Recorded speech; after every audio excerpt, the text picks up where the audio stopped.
Hola, pues muy buenas tardes. Agradecidos a todos los que se han podido conectar para acompañarnos en la tarde del día de hoy. Y bueno, estamos reiniciando luego de unos 6 meses de ausencia nuestras actividades a través de la plataforma de webinars del Centro Médico Docente de la Trinidad. Y lo vamos a hacer ahora a través de la iniciativa EndoLearning, que va justamente buscar o dirigirse a conversar un poco sobre actualizaciones en el área de la endocrinología y la diabetes y el metabolismo a través de los dos programas docentes que lleva el Servicio de Endocrinología del Centro Médico Docente de la Trinidad, el programa de perfeccionamiento profesional en diabetes y metabolismo y el posgrado de endocrinología en convenio con la Universidad de Oriente. Hoy pues iniciaremos con esta primera actividad y ya luego vamos a estarle transmitiendo a través de las redes sociales del Servicio de Endocrinología y del Centro Médico Docente de la Trinidad las siguientes actividades a desarrollar que vamos a ir teniendo aproximadamente todos los miércoles de cada semana a partir de este mes, el mes de abril. Ya pronto les estaremos notificando los siguientes webinars que vamos a tener luego de las vacaciones de Semana Santa.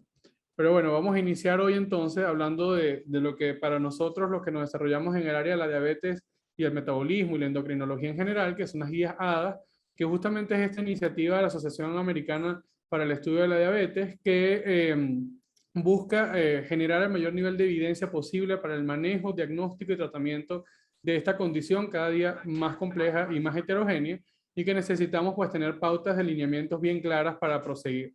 Este pues es bastante quizás arriesgado tratar de resumir toda una guía que tiene un contenido tan denso y tan claramente delimitado en este aspecto, pero bueno, trataremos de abordar las principales modificaciones que ha hecho esta asociación en función a las pautas de los años previos y finalmente compararemos entonces los algoritmos de tratamiento para la diabetes tipo 2, que es justamente pues como el elemento central que nos actualiza la guiada año tras año. Para iniciar, pues recordarles que la página en YouTube del Centro Médico Docente de la Trinidad ha venido desarrollando esta iniciativa en múltiples oportunidades y tenemos almacenada en la página de YouTube de nuestra institución la actualización que hicimos del año pasado sobre la guiada 2021, así que si quieren ampliar pues quizás un poco más el contenido, contrastar algún otro aspecto, también los invitamos a que vayan al canal de YouTube del Centro Médico Docente de la Trinidad y allí van a encontrar información adicional sobre este aspecto. Vamos a iniciar entonces conociendo la estructura de esta guía, porque básicamente si reconocemos la forma en la que ella está diseñada y estructurada, vamos a comprender mejor cómo debemos ir abordando la enfermedad en función a las secciones que tiene esta guía, que está claramente delimitada y que nos ayuda a permitir tomar conductas, siempre y cuando reconozcamos que las guías ADAS y todas las guías de práctica clínica son eso, son guías que nos permiten tomar decisiones comunes para todos los pacientes, pero generalmente los pacientes que tenemos en consulta amerita una medicina personalizada, justificada en el conocimiento y en la ciencia, pero que probablemente no siempre la guía nos pueda dar respuesta ante ese evento. Entonces allí cuando debemos nosotros como médicos clínicos tomar los elementos puntuales que nos otorga la evidencia actual y las guías ADAS y todas las demás guías que hacen referencia al manejo de la diabetes, de forma individualizada a nuestro paciente. Como dicen pues muchos de nuestros docentes y muchos de los docentes en el área de endocrinología, es del paciente a la guía y no de la guía al paciente, porque eso muchas veces nos limita. Si comprendemos entonces ese principio, podemos entonces dedicarnos a conversar sobre la guía sabiendo que no vamos a tomar estos parámetros como únicos o inequívocos, porque bueno, debemos personalizar la atención que vamos a hacer nosotros en consulta siempre y cuando esté adecuadamente justificada. Las guías HADAS del año 2021, pues 2022, perdón, han evolucionado al transcurrir del tiempo desde su primera evolución, desde su primera publicación en el año 1989, pero mantiene la estructura que fue la última vez actualizada en el año 2020 a través de 16 secciones, que vamos a ir revisando finalmente qué se actualizó en cada sección para poder abordar la discusión al final de esta presentación. Pero básicamente lo importante es reconocer por qué estamos hablando de la guía ADA y no quizás de las guías de la Asociación Latinoamericana de Diabetes o de otras sociedades locales, es que esta guía es la única que justifica su planteamiento diagnóstico y su justificación en función al metaanálisis, a un tipo de estudios específicos que son los metaanálisis cerrados o semicerrados.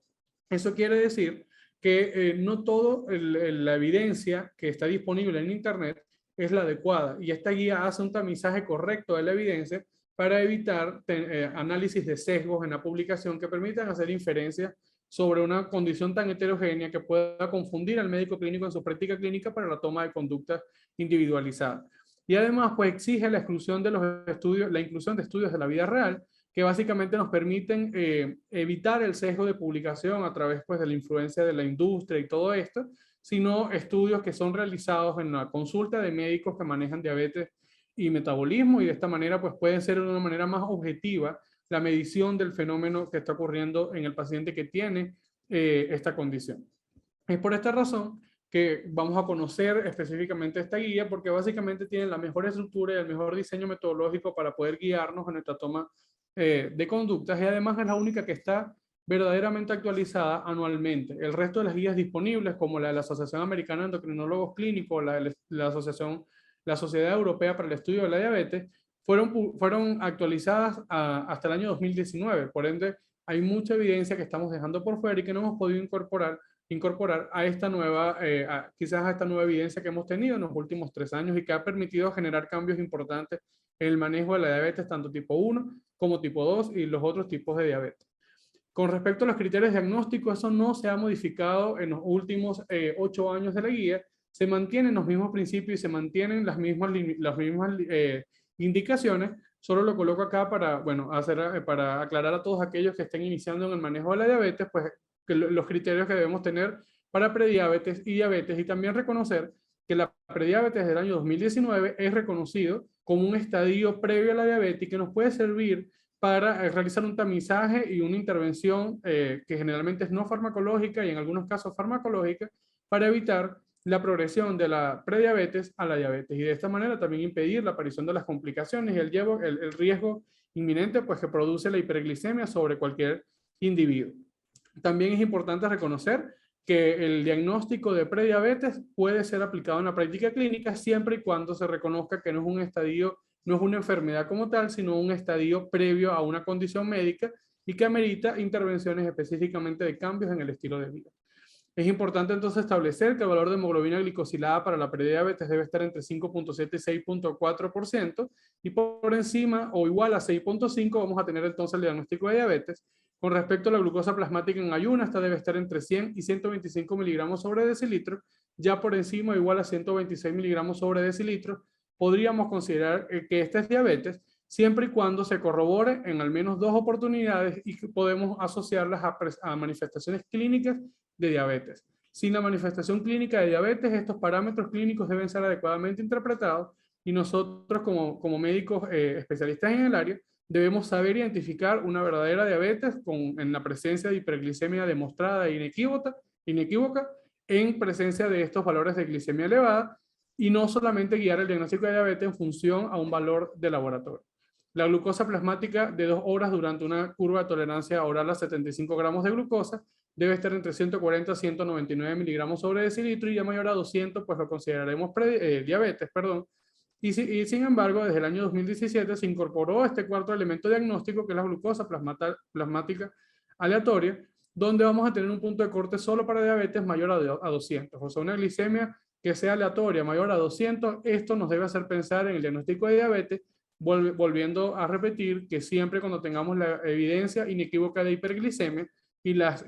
implicaciones clínicas que tiene consigo la aparición de hiperglicemia en un paciente, y además se debe repetir el test en al menos 2 oportunidades para poder hacer el diagnóstico correcto de prediabetes o diabetes. Sin embargo, para prediabetes, la salvedad de que se deba repetir el test no es necesaria. Con que tengamos un test que tenga correlación clínica con el paciente y que esté por encima de los valores previamente dichos, haremos el diagnóstico de prediabetes.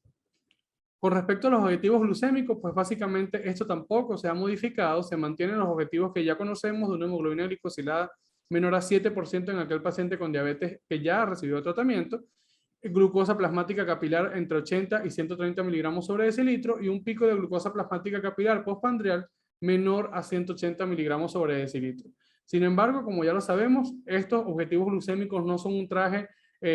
universal para todos los pacientes con diabetes, sino que tienen que ser un traje individualizado para cada paciente en función a las diferentes características que deben ser evaluadas en el paciente. Específicamente lo vamos a agrupar en características poco modificables y potencialmente modificables. Las poco modificables son aquellas en las que ya depende de la propia biología del paciente, como el riesgo elevado de hipoglicemia otro efecto adverso a una droga que esté recibiendo el paciente, que quizás de este aspecto lo que podemos modificar es la droga que produzca hipoglicemia o no en el paciente, o que se asocie hipoglicemia o no en el paciente, pero el riesgo de hipoglicemia es quizás un fenómeno inherente a cada individuo. La duración de la enfermedad, la expectativa de vida y las comorbilidades y complicaciones vasculares presentes en el paciente.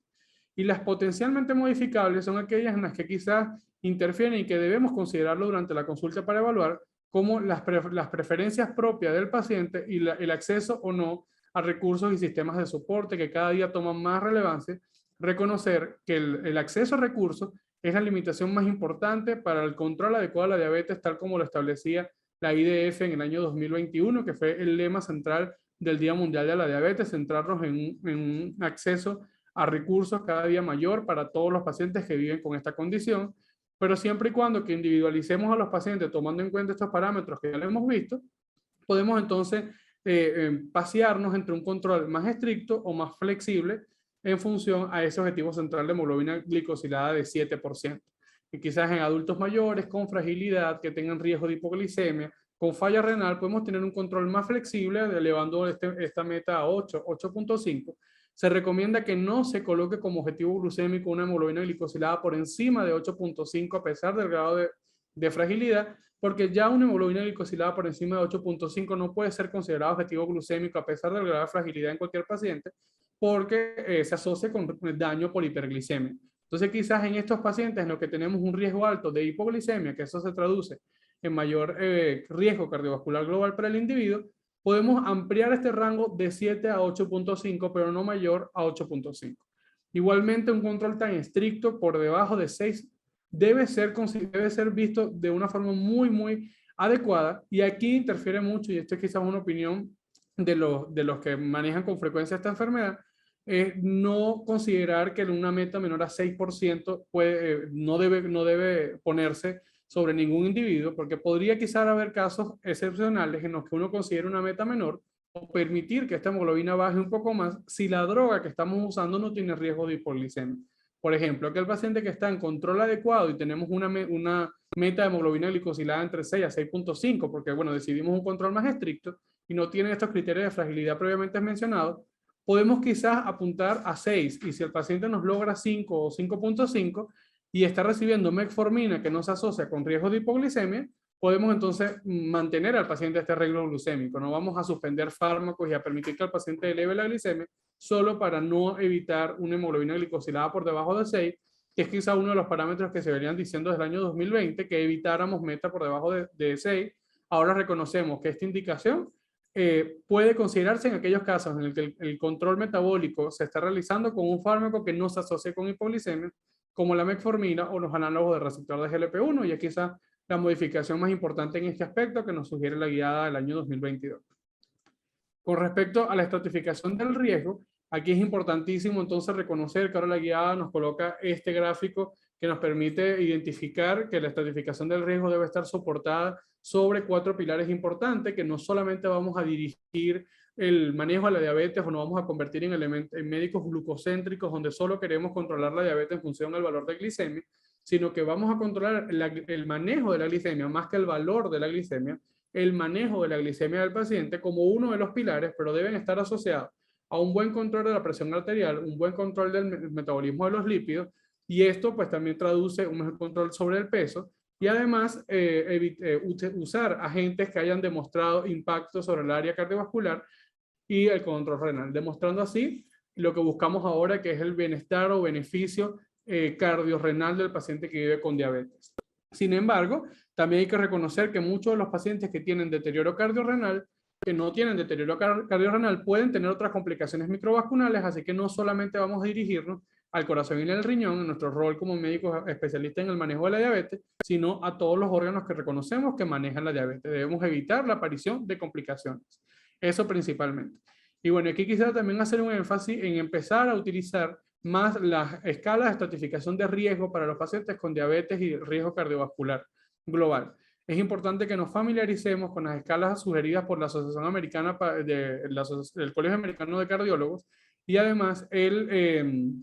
la escala propuesta por el UKPDS, que nos permite estratificar el riesgo cardiovascular del paciente que vive con diabetes y elevado riesgo cardiovascular. Es importante que lo incluyamos en nuestra consulta y que lo empecemos a estratificar al paciente incluso desde el momento del diagnóstico para evitar inercia terapéutica, porque quizás se lo hacemos de forma estructurada y lo hacemos como práctica habitual en nuestra consulta. Podemos entonces, a través de estas escalas estandarizadas de estratificación de riesgo, considerar estos cuatro pilares que ya les mencioné. Un manejo de la glicemia adecuada, un mejor manejo de la presión arterial, de lípidos y además de esto los agentes terapéuticos que demuestren beneficios sobre el binomio cardiorrenal en los pacientes que viven con esta condición. Entre las dos escalas que les mencioné, la escala de UKPDS es la escala que ya está aprobada y diseñada específicamente para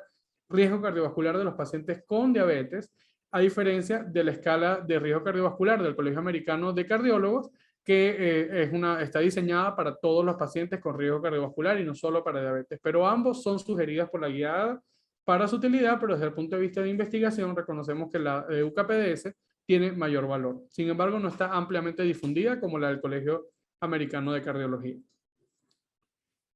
El abordaje central del manejo que vive con diabetes, según la guiada del año 2022, pues se fundamenta nuevamente en los objetivos terapéuticos que eliminan ahora el valor de glicemia como el objetivo a seguir, sino la prevención de las complicaciones y optimizar la calidad de vida del paciente. Reconocemos entonces que el manejo de la glicemia en el paciente va a ser un parámetro importante a evaluar, pero no nuestro objetivo terapéutico. Nuestro objetivo terapéutico va a ir dirigido a prevenir complicaciones y optimizar calidad de vida del paciente. Reconociendo también que el paciente ahora va a estar en el centro de este círculo de manejo, que va a estar formado por todo el equipo multidisciplinario de manejo de profesionales que manejamos esta condición, y en el centro vamos a tener al paciente porque él debe ser considerado como un elemento para la toma de decisiones. Debemos reconocer sus limitaciones, reconocer sus expectativas y de esa forma hacer un plan adecuado para adaptar la diabetes a su vida y no la vida del paciente a esta nueva condición, porque eso tiene impactos que ya conocemos negativos sobre el manejo psicológico del paciente que vive con diabetes. Lo primero de esto es reconocer entonces las características claves del individuo que vive con esta condición y de esa manera podemos entonces estratificar el riesgo inicial del paciente. Aquí es donde debemos evaluar específicamente factores de riesgo asociados, complicaciones del paciente, las necesidades de él, su ambiente psicosocial para tomar conductas terapéuticas finales. Los factores específicos de impacto son aquellos que ya les mencioné en la tabla anterior, como el número de complicaciones que tiene el paciente, el riesgo de hipoglicemia, el riesgo cardiovascular del paciente, que nos va a ayudar en ese algoritmo terapéutico que vamos a ver al final para la toma de decisiones. Igualmente debemos considerar aquí el acceso a recursos, los costos y las limitaciones económicas del paciente para hacerle un plan adecuado a su realidad. La decisión, como ya les dije, debe ser compartida y aquí debemos integrar al nutricionista, al psicólogo clínico y al mismo paciente y sus cuidadores primarios sobre la toma de decisiones para que este plan sea lo más adaptado a la vida que lleva el paciente y luego estratificaremos entonces ese plan inicial, generaremos ese plan inicial. Luego de haberlo generado, lo implementamos y al implementarlo debemos evaluarlo y hacer un soporte que en función al número de complicaciones que tiene el paciente, vamos a sugerirle el seguimiento. Evidentemente, si tenemos un paciente que está en pobre control metabólico, el seguimiento que se sugiere debe ser al mes o menos de los 3 meses después de la consulta inicial. Y si el paciente tiene un adecuado control metabólico, la siguiente consulta debería ser a los 3 a los 6 meses. Esto va a variar también en función a la aparición de complicaciones o no. Un paciente que tenga retinopatía, la consulta o evaluación oftalmológica se sugiere en el primer año del diagnóstico si el paciente tiene hiperglicemia severa, definida por encima de 250 al momento del diagnóstico. Si no, se sugiere que esta primera evaluación por oftalmología se realice en los 2 primeros años después del diagnóstico. Todo esto que le estoy comentando, pues puede variar en nuestra consulta clínica porque nosotros pues, debemos individualizar el caso y en función también al acceso a recursos o no, podemos considerar también derivar o no a las demás especialidades para verificar el estado de las complicaciones microvasculares de la diabetes y de esa forma conocer nuestro paciente inicial, ¿no? Y de esa forma poder entonces hacer un abordaje terapéutico lo más cercano posible a la realidad fisiológica de ese paciente. Y finalmente debemos verificar el cumplimiento de este plan que ya iniciamos. Ahora bien, si ya reconocemos el diagnóstico, cómo vamos a estratificarlo, cómo vamos a hacer el abordaje inicial del paciente, voy a ir mencionando las características distintivas que tiene cada sección de la guía del año 2022 de la forma más resumida posible que podamos para poder entonces al final mostrar el algoritmo terapéutico. En la primera sección, que es la sección denominada Mejora de la atención y promoción de la salud en las poblaciones, este capítulo está dirigido para la salud poblacional en diabetes, medidas de prevención y screening, y allí se ha incluido la información adicional de las plataformas en línea para apoyar el cambio de comportamiento y el bienestar, haciendo referencia a otros elementos de la tecnología ahora para divulgar información sobre diabetes y para además mejorar la calidad de vida de ellos. Hace quizás unos 3, 4 meses atrás, en noviembre del año pasado, tuvimos una iniciativa y estuvimos hablando acerca de ambiente digital de la diabetes, y es migrar justamente a todas estas aplicaciones y características que tiene ahorita el medio digital, que nos puede permitir facilitarle la vida al paciente que vive con diabetes. Quizás ahora tenemos aplicaciones donde por inteligencia artificial ellos pueden tomar una foto de su plato de comida y esto les realiza un cálculo estimado de carbohidratos, les facilita la vida al paciente, no tienen ellos mismos que estar haciendo el cálculo, o por ejemplo aplicaciones que permiten monitorizar o registrar las glicemias capilares que realiza el paciente, y de esta manera también nos permite entonces graficar y tenernos una idea de los tiempos en rango, el coeficiente de variabilidad glicémica en aquellos pacientes que no tienen dispositivos de tecnología en diabetes como el monitor continuo o el monitor flash, sino que a través de su propia glucometría, incorporando estos datos a una aplicación, nos permite entonces generar un informe similar a lo que tenemos como perfil ambulatorio de glicemia. En la sección 2, que es la sección de clasificación y diagnóstico de la diabetes, este quizás es una de las secciones que está muy controvertida por todo lo que sabemos que se ha venido generando en los últimos años sobre la clasificación de la diabetes, pero este año quizás el aspecto más importante que considero tras la revisión de la guía es que se agregaron los inhibidores de punto de control inmunitario como causa de diabetes inducida por medicamentos, y por lo menos en nuestro centro eso ha sido una causa que hemos venido evaluando cada día con más frecuencia en aquellos pacientes oncológicos que reciben inmunoterapia. Hemos visto cómo posteriormente desarrollan diabetes, y ya la guía los ubica ahora dentro de la clasificación de diabetes asociada a quimioterapia o posterior a fármacos. Y además reconoce que los otros tipos específicos de diabetes no pueden ser categorizados como una sola categoría, a pesar de que la guía mantiene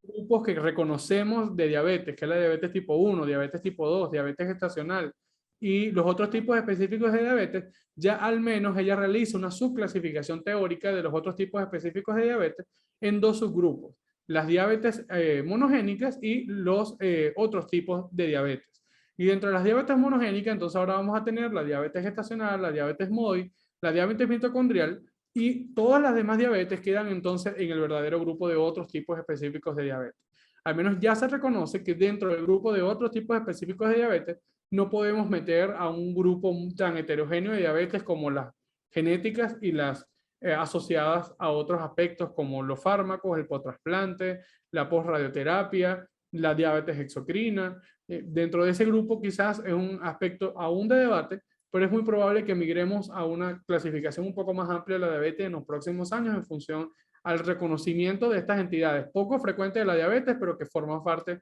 de este síndrome llamado diabetes, por así decirlo, ¿no?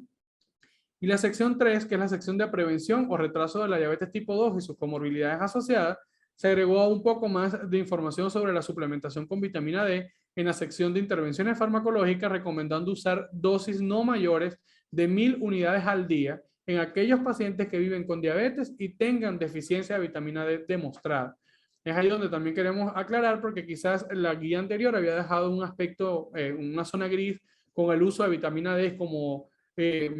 para mejorar los radicales libres y la oxidación del paciente con diabetes. Realmente ahora reconocemos que en dosis mayores de 1000 miligramos de vitamina D no deberían usarse, incluso fuera de la diabetes, en otras enfermedades endocrinas, pero exceptuando, pues, salvo algunas objeciones puntuales como condiciones endocrinas mucho más complejas asociadas a la absorción de la vitamina D. Pero finalmente la vitamina D en diabetes no deberíamos usar una dosis mayor a 1000 si lo estamos haciendo como coadyuvante en el control metabólico del paciente con diabetes que tenga demostrado deficiencia o insuficiencia de vitamina D. En la sección 4, que es la evaluación médica integral y valoración de las comorbilidades, este aspecto pues hace mucho más hincapié específicamente en la incorporación de la enfermedad metabólica asociada a hígado graso como un elemento más para la estratificación del riesgo inicial del paciente con diabetes, se sugiere que en todo paciente con prediabetes, pero que tenga dislipidemia, debería hacerse screening de hígado, de enfermedad metabólica asociada a hígado graso, que es el término actual, o el hígado graso como lo conocíamos anteriormente, pues deberíamos hacer un abordaje terapéutico en esos pacientes a pesar de estar categorizados como prediabetes. Y en este aspecto, aquellos pacientes que tengan prediabetes y enfermedad metabólica asociada a hígado graso, podríamos considerar entonces el inicio de pioglitazona, que en nuestro país no está disponible, o de análogos del receptor de GLP-1, específicamente el liraglutide, que ha demostrado, ya tiene estudios de evidencias en enfermedad metabólica asociada a hígado graso, y hay recientes estudios publicados con exenatide de liberación prolongada y semaglutide de presentación parenteral. Entonces, podemos saber entonces ahora que en pacientes que tengan prediabetes y enfermedad metabólica asociada a hígado graso, a pesar de que estos fármacos los tenemos como categorizados para aquellos pacientes que tienen diabetes, pues no. Si tenemos prediabetes y enfermedad metabólica asociada a hígado graso, podemos considerar usar estos fármacos de la diabetes para prevenir hígado graso y la progresión de la prediabetes a la diabetes. Y además ha agregado más información sobre vacunas, recomendando solo usar Pfizer y Moderna en pacientes que tengan diabetes MODY. Pero bueno, reconocemos las limitaciones que tenemos en el país para hacer el diagnóstico de esta condición y que tampoco tenemos acceso a Pfizer y a Moderna. La sección 5, pues, que es la sección de facilitar el cambio de comportamiento y el bienestar para mejorar los resultados de salud, se agregó en este aspecto pues, una nueva subsección sobre la capacidad y deterioro cognitivo con recomendaciones para el seguimiento y la derivación. Y aquí es importante porque cada día en esta área el deterioro cognitivo asociado a diabetes toma más importancia como una complicación microvascular a evaluar y que nos debemos centrar en limitar la progresión. Muchas veces no estamos viendo que el paciente tiene mayor deterioro de la función renal o la retinopatía o quizás del riesgo cardiovascular, que son los elementos clásicos que consideramos como progresión de la diabetes cuando evaluamos complicaciones, pero el paciente empieza a presentar deterioro cognitivo. Entonces debemos apuntar ahora a evaluar deterioro cognitivo como una posibilidad para evaluar el comportamiento de bienestar total del paciente que tiene diabetes. La sección 5, que son los objetivos glucémicos, pues ya tras lo que ya les mencioné de los criterios diagnósticos y los objetivos, que ya lo dije previamente, en este aspecto pues se centra ahora la guía nuevamente en mencionar al tiempo en rango como un elemento más para la complementación del objetivo glicémico. Se sugiere que el uso de tiempo en rango está asociado con un mejor control metabólico, una menor complicaciones y mejor calidad de vida de los pacientes que viven con esta condición. También es importante reconocer que en nuestro país, pues quizás en la población con acceso a monitoreo continuo de glucosa es muy baja aún y esperamos que eso pueda seguir mejorando, pero es gran parte de nuestra responsabilidad prescribirlo y usarlo para empezar a incorporar el tiempo en rango como un objetivo más a seguir, porque es una medición un poco más real de la fisiología o la fisiopatología del paciente con diabetes, más allá de un valor único como el de la hemoglobina glicosilada, que aparte tiene muchos factores que interfieren sobre su análisis y que no permite reconocer un perfil adecuado del paciente que vive con esta condición. La sección 7 es la sección de tecnología en diabetes y en esta sección pues las recomendaciones, este es quizás el apartado más amplio de la guía en texto. Ellos recomiendan o realizan recomendaciones personalizadas para adultos y jóvenes, que eso no había ocurrido anteriormente. Ahora tenemos pautas de instalación del monitoreo e indicaciones dirigidas por edad y eso nos permite ahora personalizar un poco más también la indicación de la tecnología en diabetes. El término automonitoreo de glicemia capilar cambia a control de glicemia en sangre, pero bueno, esto es más por sugerencia de la Asociación de Educadores y Pacientes que viven con diabetes americana, que ellos sugieren que el uso de automonitoreo de glicemia capilar para la edad pediátrica no se corrobora, pues porque no son ellos los que realizan la glicemia, sino sus cuidadores primarios. Entonces es mejor hacer referencia al control de glicemia en sangre, pero esto quizás es un aspecto de términos que, bueno, los que queramos apegarnos lo hacemos y lo que no, podemos seguir utilizando el automonitoreo de glicemia capilar porque ya es fácilmente entendible para todos los que manejamos esta condición. El término bolígrafo inteligente también cambia ahora a bolígrafo conectado con insulina,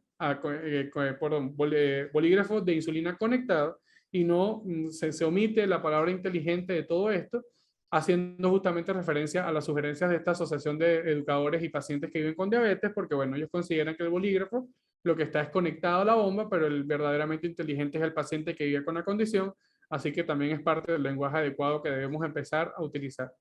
La sección 8,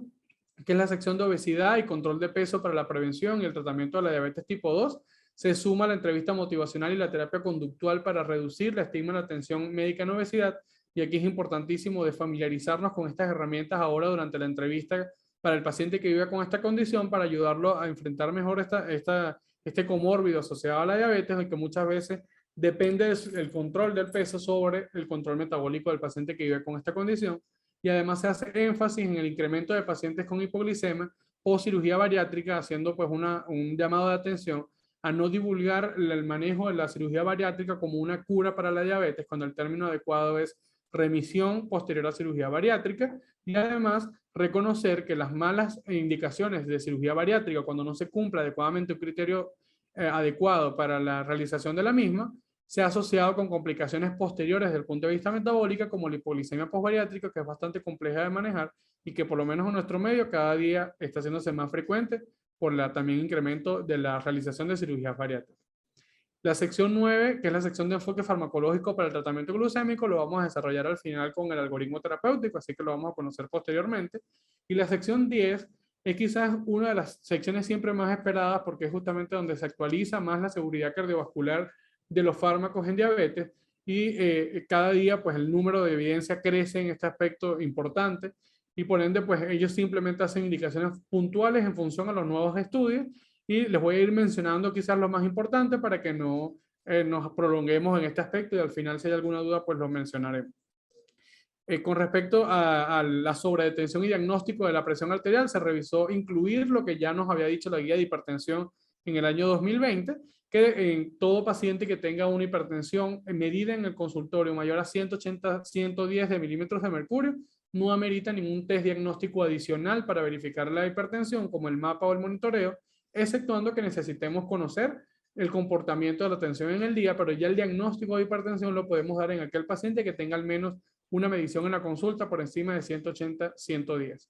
y que esté asociada a enfermedad cardiovascular. Se elimina la recomendación de ezetimibe, y aquí es importante porque es un punto de discusión, pero ellos eliminan la sugerencia del ezetimibe para reducción de riesgo cardiovascular en función al costo, que era la indicación que tenía previamente en combinación con estatina. Sin embargo, ellos lo sugieren en función a que no hay evidencia, pero en nuestro país las combinaciones con estatinas son muy limitadas, y quizás la combinación más fácil de conseguir, y sin embargo tiene sus limitaciones, es estatinas con ezetimibe. Así que para nuestro medio probablemente la combinación de ezetimibe con estatinas sigue siendo valiosa. Nuevamente, como les comenté, son indicaciones de una guía hecha en un mundo real y nosotros debemos adaptarlo a nuestras condiciones. Se agrega más información sobre el ácido bempedoico y estatina. Y bueno, esto es un aspecto importante a reconocer, que el ácido bempedoico viene creciendo en evidencia como uno de los fármacos en combinación con estatina que logra reducir un mayor porcentaje de LDL colesterol y con esto riesgo cardiovascular. Así que en el momento en que los tengamos disponibles, que yo sé que por ahí ya hay algunos laboratorios interesados en traernos ácido bempedoico con estatina, podamos pues reconocer que esto va a ser una mejor opción que la combinación con ezetimibe hasta los momentos. Sin embargo, la evidencia con ácido bempedoico también viene en construcción, así que debemos esperar, darle la prueba del tiempo para ver si realmente la combinación de estatina con ácido bempedoico va a ser más efectiva que con la de ezetimibe.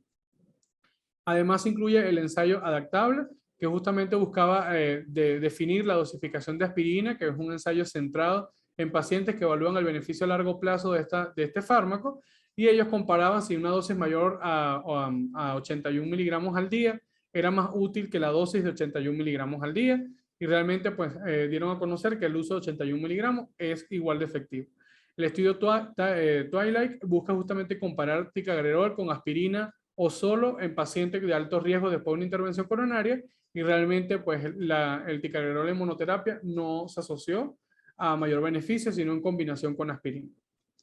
Con respecto a los estudios de seguridad cardiovascular en insuficiencia cardíaca y enfermedad renal crónica, que nos permiten ahora reestructurar el algoritmo de la diabetes, se incluye los resultados del estudio DAPA-CKD con dapaglifosina en enfermedad renal crónica, donde se demostró disminución de la progresión de la enfermedad renal, y además retraso en la aparición de la enfermedad renal en aquellos pacientes que tenían estadios iniciales. Solo WHF justamente buscaba evaluar sotaglifosina como un inhibidor del CGLT2 dual, CGLT1, CGLT2, que vendría siendo el único disponible hasta la fecha que tiene aprobación del FDA. y fue evaluado en insuficiencia cardíaca y demostró seguridad cardiovascular. Así que ya cada día vamos a tener muchos más estudios con sotaglifosina porque pasó la primera prueba de evaluación de seguridad cardiovascular en insuficiencia cardíaca y este sotaglifosina, al ser un inhibidor dual de CGLT1 y CGLT2, tiene otros beneficios como específicamente en hígado graso y también en aquellos pacientes con proteinuria mayor a 300, esos son los resultados preliminares de los estudios en fase 2 y 3 que están desarrollándose, así que probablemente tengamos mayor evidencia de sotaglifosina en el futuro. Amplitude O, que es justamente con espegletanide, es un nuevo análogo receptor de GLP-1 y logró seguridad cardiovascular y también reducción de peso, pero por debajo del semaglutide y por debajo del liraglutide. Es comparable con el liraglutide, pero no superior al semaglutide con respecto a pérdida de peso. DAPA-HF, con dapaglifosina en insuficiencia cardíaca, pues ya conocemos el resultado de dapaglifosina y los beneficios que tienen en insuficiencia cardíaca, incluso en pacientes con y sin diabetes, por lo que esta droga viene quizás a ocupar espacios fuera de la enfermedad de la diabetes como tal, sino en insuficiencia cardíaca. Vertis CF es con ertuglifosina y también demostró seguridad cardiovascular, y Scoret, que busca justamente evaluar sotaglifosina en riesgo cardiovascular más que en insuficiencia cardíaca, como ya lo comenté previamente, y también reduce riesgo cardiovascular, lo que viene quizás a darle un punto a favor a los SGLT2 que hasta el momento, en comparación con los GLP-1, no habían demostrado reducir riesgo cardiovascular global, sino que los que tenían más impacto en riesgo cardiovascular global eran los análogos de receptor de GLP-1 y los SGLT2 en insuficiencia cardíaca y enfermedad renal crónica habían tenido mejores resultados. Ahora tenemos el primer SGLT2 que nos demuestra también reducción del riesgo cardiovascular. Sin embargo, esto no ha sido comparado con los análogos de receptor de GLP-1. Con respecto a la sección 11 de enfermedad renal crónica y gestión de riesgo, quizás pues lo importante acá es reconocer que ahora hay tasas de filtración glomerular más bajas y albuminuria urinaria más baja como indicaciones de SGLT2. Ya no tenemos que esperar que el paciente tenga 300 de albuminuria, sino que con 150 de albuminuria podemos entonces iniciar los SGLT2 para impedir progresión de la enfermedad renal crónica y además también con una tasa de filtración glomerular un poco más baja, entre 15 y 30, podemos seguir usando los SGLT2 a pesar de que la indicación previa era hasta 30. Ahora, entre 15 y 30 podemos usar los SGLT2 en pacientes con enfermedad renal y diabetes. El concepto de variabilidad de la tensión arterial ahora también se incluye como un objetivo y esto se fundamenta en lo mismo que el tiempo en rango, o sea, no solo tomar un valor de tiempo, sino en la variabilidad de tensión arterial que lo podemos tener en el mapa. La sección 12, que es la de retinopatía, neuropatía y cuidado de los pies, se actualizó para indicar las inyecciones intravítreas de factor de crecimiento endotelial antivascular como una alternativa razonable en comparación con la fotocoagulación que ya conocíamos. Y en la sección 13, que es la sección de adultos mayores, ahora se recomienda el monitoreo continuo de glucosa, siempre reconociendo que el monitoreo continuo de glucosa no ha sido completamente evaluado en estos pacientes, sin embargo, se ha asociado con una mejor calidad de vida y un mejor control metabólico, disminuyendo también los episodios de hipoglicemia en esta población de riesgo. Y la importancia del monitoreo de deficiencia de vitamina B12, específicamente en los pacientes que toman metformina mayores a los 65 años, por lo que ya conocemos el riesgo incrementado de deficiencia de vitamina B12 y lo que progresa también a neuropatías y a deterioro cognitivo en pacientes con diabetes. La sección 14, que es la sección de niños y adolescentes, pues en esta sección ahora se han incorporado más asesoramientos sobre las mujeres en edad reproductiva que buscan, que toman IECAS y ARA2 o análogo receptor, antagonista del receptor mineralocorticoide en función a la diabetes, que tengan ya enfermedad renal crónica, pues hacen ahora recomendaciones en función al deseo de fertilidad o no. Y además, que esto es importantísimo, sugieren que la transición del adolescente, que tratamos nosotros inicialmente de hacerlo lo más precoz posible, o sea, que el paciente joven, el niño que venía con diabetes, haga su transición a la independencia y que no dependa del, paciente, del cuidador primario lo más precoz posible. Ahora los estudios recientes demuestran que mientras más precoz es la